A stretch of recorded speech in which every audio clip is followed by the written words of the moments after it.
Pour son premier match à domicile depuis son sacre à l'Euro 2024 cet été, l'Espagne, tenante du titre, a arraché une victoire dans la douleur samedi à Murcie face au Danemark 1-0 lors de la troisième journée de Ligue des Nations. Avec un 11 privé de plusieurs titulaires potentiels, Rodri, Carvajal, Olmo, le Normand, Williams, l'Aurora a longtemps buté sur une équipe danoise compacte et solidaire, emmenée par le meneur de jeu de Manchester United Christian Eriksen et le milieu de terrain de l'Olympique de Marseille Pierre-Emile Hojbjerg, et par son éternel portier Kasper Schmeichel, 37 ans. Mais l'ex-gardien de Leicester, aujourd'hui au Celtic Glasgow, impérial sur sa ligne pendant plus d'une heure de jeu, a fini par craquer sur une lourde frappe du milieu de la Real Sociedad Martin Zubimendi, 79e, 1-0.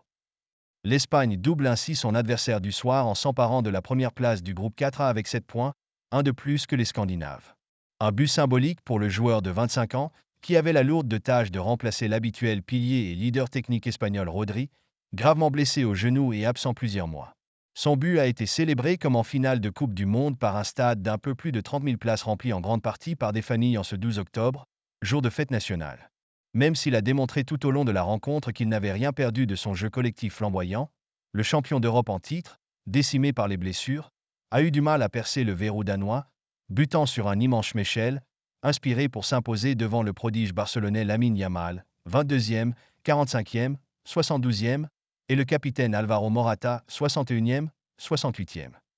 Souvent étouffés dans leur propre camp, les Danois ont su se montrer dangereux sur quelques situations après de bonnes sorties de balles, mais l'ancien attaquant de l'OGC Nice Kasper Dolberg a vu, par 2 fois, le gardien d'Arsenal David Raya lui barrer la route, 3e, 32e, pour éviter l'ouverture du score. Les deux équipes poursuivront leur route mardi, l'Espagne recevant la Serbie à Cordoue et le Danemark se déplaçant en Suisse, pour tous se rapprocher des quarts de finale.